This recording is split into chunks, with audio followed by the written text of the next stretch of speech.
네, 필리핀으로 불법 수출됐다가 평택항으로 되돌아온 폐기물이 어제 공개가 됐는데요.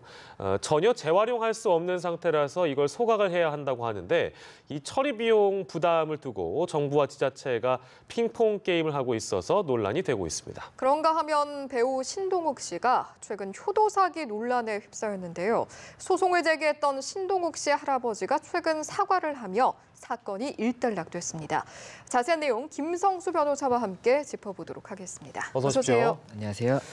이미 이 내용은 접해보신 시청자 여러분들도 계실 테지만 아니 무슨 폐기물을 수출을 하는 사람들은 왜 수출을 하는 거고 필리핀 쪽에서는 이걸 왜 또 수입을 하는가 이런 궁금증이 있을 것 같습니다. 좀 개요를 좀 설명해 주세요.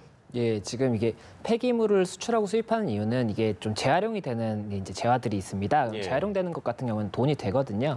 그래서 이제 폐기물 수출입 같은 부분이 있는데 예. 이게 폐기물을 뭐 쓰레기라고 할 수 있는 좀 이제 재활용이 안 되는 부분까지도 좀 이렇게 약소국에 예. 수출을 하게 되면은 이제 환경적인 문제가 생길 수가 있기 때문에 예. 국제 협약이 있고 그에 따른 법이 있는데 예. 뭐 그에 따라서 이제 좀 절차를 지켜야 되는데 7월과 10월에 국내에 있는 한 업체가 예. 6,300톤 가량의 폐기물을 이제 필리핀에 수출을 합니다. 예. 근데 그 수출에는 이제 폐플라스틱이라든지 예. 재활용품이라고 해서 이제 수출을 했는데 필리핀 정부가 이걸 받아서 확인을 해보니까 이물질, 그러니까 거의 쓰레기라고 할 수 있는 부분들이 굉장히 많이 포함이 돼 있었던 거죠. 활용할 수 있었던 게 아예 없었대요. 예, 그렇다고 보니까는 이게 그러면은 실제랑은 다르니까는 좀 반송을 해가라 이렇게 저희 정부에 우리 정부에 통보를 하게 됩니다.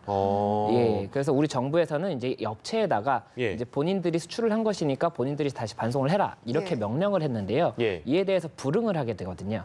불응을 하게 됐는데 이제 국제적인 분쟁도 생길 수가 있기 때문에 우리 정부에서 일단은 이 6,300톤 중에 1,200톤 가량을 이제 다시 반송을 받았고 예. 그것을 이제 확인을 해본 결과 실제로 뭐 좀 이렇게 재활용을 해서 비용을 처리한다든지 이렇게 할 수 있는 부분들이 거의 없어서 지금 좀 문제가 되고 있는 그런 예. 상황입니다. 예. 그러니까 이제 결국은 소각을 해야 하는 건데 이 처리 비용을 어떻게 할 것인가 이게 참 문제일 것 같아요. 예, 맞습니다. 지금 이 1,200톤 관련해서 소각을 하는 비용만 해도 10억 원이 넘을 것으로 지금 추산이 되고 있는 상황이거든요. 예. 그렇다 보니까는 원칙적으로는 이것을 폐기물을 관리하는 업체에서 수출을 했기 때문에 그 부분 그쪽에서 책임을 져야 되는데 그쪽이 지금 재산이 없는 것으로 파악이 되고 있다 보니까 예. 이것을 그러면은 누가 책임을 져야 되느냐 이와 관련해서 이제 환경부와 그리고 이제 평택시에서 이 업체가 있었기 때문에 예. 평택시가 지금 좀 의견 분쟁이 있는 상황입니다. 그러니까 정부와 지자체 간에 지금 이 문제를 가지고 소위 갈등을 빚고 있는 상황이다. 그런 얘기가 되는데 물론 일단 잘못은 이런 엉망진창인 진짜 폐기물들, 재활용이 안 되는 폐기물들을 수출한 이 업체의 문제가 있는 거잖아요. 그 업체는 책임을 져야 될 텐데요. 어떤 처벌을 받게 되나요? 일단은 민사적으로는 원래 그 비용 자체를 다 업체에서 물게 되어 있습니다. 예. 근데 이 업체가 돈이 없다 보니까는 그래요? 그런데 필리핀 정부에서 이제 이걸 반송을 해가라고 하니까는 우리 정부에서 일단은 이제 비용을 들여서 집행을 하고 있는 건데요. 네. 이 부분에 대해서 원래는 대신 집행을 한 것이기 때문에 다시 업체의 돈을 물어야 되는데 예. 업체가 돈이 없다 보니까는 결국에는 누군가 물게 되는 사람이 책임을 지게 되는 거죠. 예. 그렇다 보니까 이제 이렇게 좀 다툼이 있는 부분이고 예. 이 형사적인 부분으로는 만약에 이 매입처에는 폐플라스틱만 수출을 하겠다고 한다면 이렇게 이물질이 많이 섞여 있다고 한다면 예. 사기죄가 성립을 할 수가 있는 부분이고 예. 또 이제 이 수출입 관련해서 신고를 하는 절차가 있는데 이 신고에 있어서도 폐플라스틱이라고만 신고를 했었기 때문에 예. 그 부분을 위반했다면 그 부분도 사기라든지 아니면 이 국가 간 이제 수출입에 관한 법률인데 그 부분 위반에도 형사처벌 규정이 있기 때문에 예. 그 규정을 통해서 형사처벌이 가능할 것으로 보이지만 예. 이게 어떻게까지 처벌이 될지는 조금 사실관계를 파악해봐야 될 것으로 보입니다. 예. 예. 근데 이제 현재로서는 이제 해당 업체는 비용을 지불할 수 있는 여건이 안 되는 상태고 그렇다 보니까 지금 정부와 지자체가 책임 공방을 벌이고 있다고 하는데 이 부분은 어떻게 된 일인가요? 예, 지금 이 말씀드린 것처럼 결국에는 업체가 책임을 못 지게 되면은 대집행을 한쪽에서 비용을 결국에는 다 책임지게 되는 결과가 되거든요. 언젠가는 받을 수 있다고 하더라도 받을 수 있는 재산이 없기 때문에 그래서 이제 정부에서는 이게 폐기물관리법상 지자체에서 발생한 폐기물은 지자체에서 책임을 지는 것이기 때문에 지자체에서 이 부분을 물어야 한다 이렇게 지금 주장을 하고 있는 상태고 예. 이제 이 지자체 쪽에서는 이 폐기물 자체가 어디서 온 것인지도 확인이 안 되고 있고 사실관계를 아직 파악하고 있는 중이기 때문에 예. 그런데 이게 지금 뭐 폐기물 자체가 쌓여 있으면은 뭐 병균이 좀 이렇게 생길 수도 있는 부분이고 이제 예. 악취라든지 이런 부분도 좀 문제가 될 수가 있습니다. 그래서 예. 빨리 좀 이걸 소각을 한다거나 절차를 진행을 해야 되기 때문에 예. 우선은 정부에서 좀 비용을 대고 그 다음 다음에 나중에 이걸 정산하는 쪽으로 하는 것이 어떠냐 이렇게 지금 의견을 내고 있어서 충돌이 계속되고 있는 그런 상황입니다. 제가 이해한 게 맞는지 좀 정리를 해보자면, 그러니까 평택시 쪽에서는 그 폐기물들이 뭐 전국에서 모여왔기 때문에 정부가 좀 나서달라라는 부분이 있는 거고, 전체적인 좀 틀 안에서 보는 것 같고요. 정부 입장에서는 이거를 승인해 준 게 이제 소위 당신들 아니냐, 평택시 아니냐. 그러니까 평택시가 책임지는 게 맞다라는 논리잖아요. 단순하게 접근하기에는 저는 뭐 양쪽 다 일리가 있는 말을 한다고는 생각이 듭니다만, 어찌됐든 이거를 지금 국민의 세금이 들어가는 문제처럼 보입니다. 일단은 이거 어떻게 해결해야 되는 거예요? 그러면 결과적으로는 어떻게 되는 겁니까? 이게 뭐 지자체에서 돈을 뭐 사용을 한다든지 정부에서 사용을 한다든지 어쨌든 다 세금에서 나가는 그래요. 것은 맞거든요. 예. 그런데 이제 그것을 어느 쪽에서 더 책임을 지느냐, 그거는 또 이제 어느 지역에 뭐 이제 세금이 더 많이 사용되느냐 그런 문제가 될 수가 있기 때문에 소위 네. 몇 대 몇 이렇게 계산할 수는 없는 부분입니까? 그게 뭐 이렇게 항상 이런 처리 기준이 있다고 한다면 모르겠는데 예. 이런 일들이 빈번한 것들이 아니지 않습니까? 예. 그렇기 때문에 몇 대 몇이라고 할 수는 없는 부분이고 결국에는 논의를 통해서 예. 협의가 이루어져야 될 것으로 보이고 그러니까 실제로 그렇게 되지 예. 않을까 싶습니다. 그러니까 지금으로선 처리 기준이 명확히 없는 건데 앞으로 이런 일이 다시 발생하지 않으려면 어떤 재발 방지 대책도 필요할 것 같거든요. 예, 결국에는 이번에 이 수출입 절차 관련해서 조금 더 좀 이렇게 면밀히 확인을 했다고 한다면 이런 문제가 안 생겼을 거기 때문에 예. 이런 부분에 관해서 조금 더 뭐 이제 절차 같은 것을 강화를 해야 될 것이다 이런 이야기가 계속 나오고 있고 현재도 이제 그런 업체들에 대해서 전수조사를 하겠다고 밝힌 상황입니다. 그래서 조금 더 강화를 해서 이런 문제가 재발하지 않는 것이 일단 가장 중요할 것으로 보이고 예. 현재 이제 발생한 문제에 대해서는 뭐 지자체와 이제 정부 간에 어느 정도 비용에 대한 협의를 거쳐서 빨리 좀 이렇게 좀 문제가 해결이 돼야 되는 것이 아닌가 그런 생각이 듭니다. 예, 물론 뭐 불법적으로 이렇게 수출한 업체가 가장 큰 문제겠습니다만 이제 외부적으로, 그러니까 해외에서 만약에 바라본다면 그 약간 나라망신 같이 보이는 그런 내용이라서 아무튼 좀 빨리가 처리됐으면 좋겠습니다. 금년간에 처리되길 바라고요. 다른 주제로 좀 넘어가도록 하겠습니다.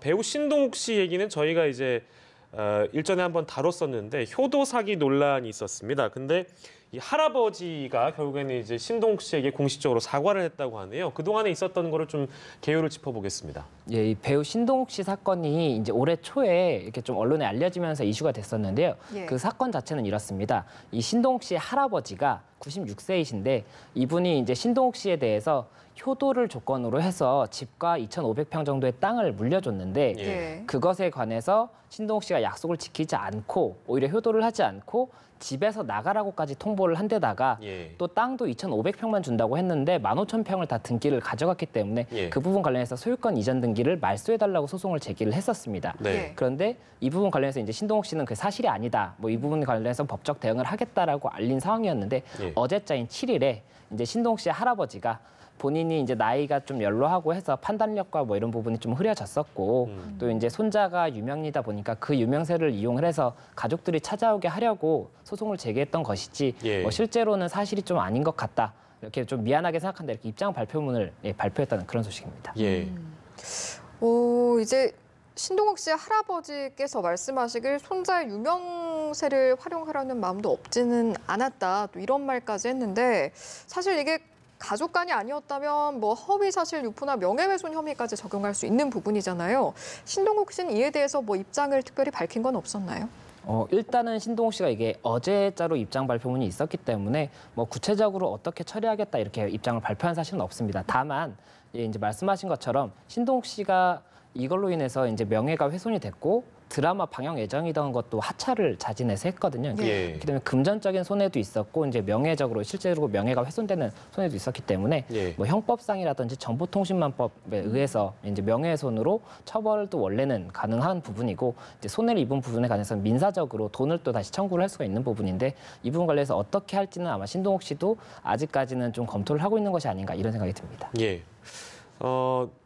저희가 전에도 이제 그 물론 이제 법적인 용어가 효도 계약서는 아닙니다만 실제로 이런 계약서를 쓰시는 분들이 왕왕 있다면서요. 그리고 그 계약서에는 뭐 제가 이제 아는 바로는 굉장히 상세하게 내용들도 담겨야 된다고 얘기를 들었는데 그 부분은 어떻습니까?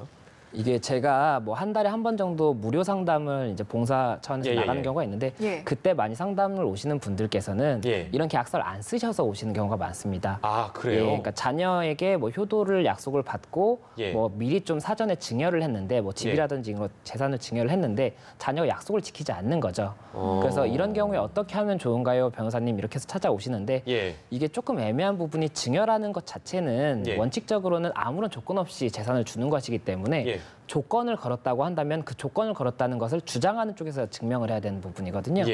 예. 그래서 자료가 있어야 되는 것이고 예. 그 효도라는 것도 막연한 개념이기 때문에 뭐 예. 일주일에 몇 번을 찾아뵙는다든지 이렇게 구체적으로 작성하지 않는 이상은 예. 조금 효력이 애매할 수가 있어요. 예. 그래서 말씀하신 것처럼 원래는 상세하게 계약서가 작성이 돼야 되는 부분인데 예. 그렇지 않다 보니까 오히려 상담하는 분들이 많습니다. 근데 진짜 궁금한 게요. 전에도 다른 전문가께서 말씀하시기를 뭐 일주일에 2번 방문을 해야 된다. 그것이 이제 너에게 이것을 물려주는 조건이다라고 해서 효도 계약서를 썼단 말이에요. 그래서 일주일에 2번을 갑니다, 집에. 근데 예를 들어서 2번을 방문한다는 그 자체만 성립을 하면 되니까 집에 들어갔다가 문만 열고 한 발자국만 그 거실에 들었다가 왔습니다 하고 도로 가버리면 어떻게 해요? 그런 부분을 그런 방지하기 일도 벌어지지 위해서 않습니까? 그런 부분을 방지하기 위해서라도 예. 당연히 더 구체적으로 그런 방문을 하면 몇 시간을 뭐 있어야 된다든지 아, 그래요? 이렇게 하는 것이 가장 좋고 만약에 그게 그렇게 작성 안 해서 분쟁이 생긴다고 한다면 법원에서 판단을 해줄 텐데 예. 만약에 정말 한 발짝만 들어왔다가 나간다고 한다면은 그것은 계약서에서 원하는 방문이 아니기 때문에 뭐 효력을 인정하지 않지 않을까 싶습니다. 예. 예. 알겠습니다. 예. 관련 갈등을 최소화할 수 있는 다른 방향의 어떤 대비책은 없을까요? 이렇게 구체적인 것 말고도. 사실 가장 좋은 것은 뭐 가족이 화목하면 뭐 이런 계약서가 필요할까 싶기는 합니다. 그런 다만 이제 뭐 명절 지나고 나면은 예. 뭐 하소연이라든지 상담으로 연락이 되게 많이 오는데 뭐 이런 경우 어떻게 되냐 뭐 상속이라든지 증여라든지 이런 것 때문에 얘기가 많이 오는데 오히려 제가 그래서 이야기를 드리는 거는 예. 이게 가까운 사이일수록 구체적으로 계약서라든지 뭐 자료라든지 남겨놓는 것이 좋은 게 예. 1년 전에 한 얘기에 관해서 뭐 자료를 안 남겨놨으면 그 다음에는 누군가는 오해를 하고 다른 이야기를 해서 예, 괜히 예. 그것 때문에 가까운 사이가 틀어지는 경우가 있어요. 예, 그렇기 때문에 오히려 가족 간에 이런 재산이라든지 중요한 부분을 이야기를 했다면 예. 자료를 남겨놓고 그래야 좀 덜 다툼이 있지 않나 이런 생각이 좀 예, 확실할 건 확실해놓는 게 좋다라는 예. 말씀이신 것 같아요. 그렇겠네요. 예. 네, 여기까지 저희가 두 번째 이슈 살펴봤고요. 다음 주제로 넘어가 보죠. 네. 카카오톡 단체 채팅방의 운영자가 회원의 정보를 공개했고 그 과정에서 이제 소송이 있었는데 법원에서 무죄를 선고했다. 이런 내용이에요. 자세한 내용을 좀 짚어주실까요? 예, 이 개요를 좀 설명을 드리자면 이 홍보 행사 관련해서 도움이라든지 매니저분들이 단체로 있는 채팅방이 있었습니다. 근데 이 채팅방이 요즘에는 이 인적 사항을 알리고 싶지 않으면은 실명이나 이런 걸 숨길 수 있도록 되어 있거든요. 예. 그래서 그렇게 해서 이제 단체 채팅방이 좀 업무적으로 돌아가는 방이었던 것 같은데 예. 이 중에 한 명이 무리를 일으켰다는 이유 때문에 운영을 하는 단체 채팅방을 운영하는 쪽에서 나가달라고 이야기를 하는데 자발적으로 나가지를 않는 거죠. 예. 근데 이 채팅방이 자발적으로 나가지 않으면 이렇게 나갈 수 있도록 하는 기능이 예전에 없었거든요. 예. 그렇다 보니까는 이 사람들이 사전에 공지를 했던 부분은 이게 나가지 않게 되면은 예. 뭐 실명이라든지 이런 것을 공개를 해서 조금 페널티를 주겠다 이렇게 언급을 했었는데 예. 실제 나가지 않으니까 페널티를 주게 된 것이고 예. 이와 관련해서 이제 검찰에서는 개인정보보호법 위반 등으로 예. 유죄다라고 판단을 해서 약식 기소를 했었는데 예. 이에 대해 이제 무죄가 선고가 되었다는 그런 소식입니다. 탈퇴 규칙을 공개하고 이런 부분에 있어서 그러니까 어느 정도 동의를 했던 걸 인정을 한 거네요, 법원에서. 예, 맞습니다. 알겠습니다. 단체 채팅방도 많이 쓰시기 때문에 이 내용을 저희가 좀 간단하게 짚어봤고요. 이 내용도 정당행위에 해당된다는 법원의 판결까지 오늘 만나봤습니다. 세 가지 주제 오늘 김성수 변호사 함께했습니다. 고맙습니다. 고맙습니다. 감사합니다.